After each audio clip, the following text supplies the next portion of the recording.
situation in Israel is marked by a deep and growing public rift. The nationwide protests, organized by families of the hostages and their supporters, represent a significant escalation of public pressure on the government. The central demand is a deal to secure the release of the remaining captives, and many protesters believe that ending the war is the only way to ensure their safe return. This public frustration is fueled by the government's recent decision to expand its military offensive into more densely populated areas of Gaza, a move that is widely feared to put the remaining hostages in even greater danger. While some government ministers, including the Prime Minister, have condemned the protests as counterproductive and harmful to the war effort, the movement has garnered broad support from different sectors of Israeli society, including businesses, tech companies, and even some retired military and intelligence chiefs. The protests highlight the profound political divisions within the country regarding the war's ultimate goals and the acceptable price for bringing the hostages home. The Day of Stoppage demonstrates a public willingness to engage in sustained civil action to force a change in government policy. The reasons for the widespread protests in Israel are primarily driven by a deep sense of urgency and desperation from the families of the remaining hostages.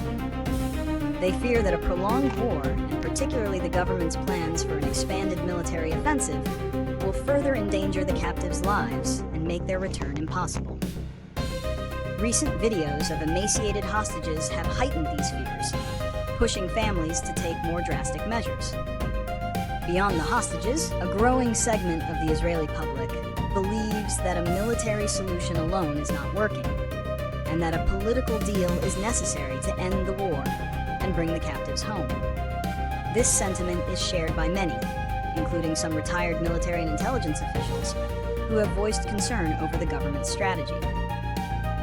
The protests are also a direct form of public pressure on the government, which is seen as prioritizing its political and military objectives over the lives of the hostages.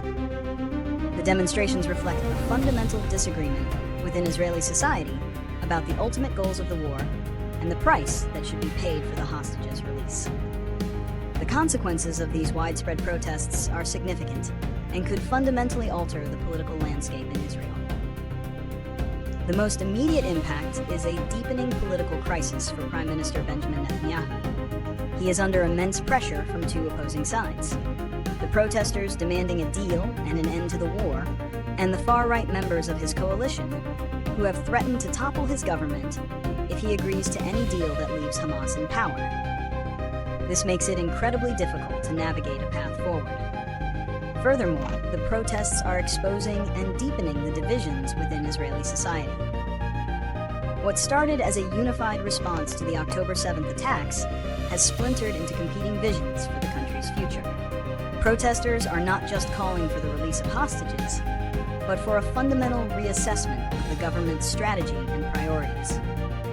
This has led to clashes with law enforcement and public condemnations from government ministers, signaling a breakdown of national cohesion.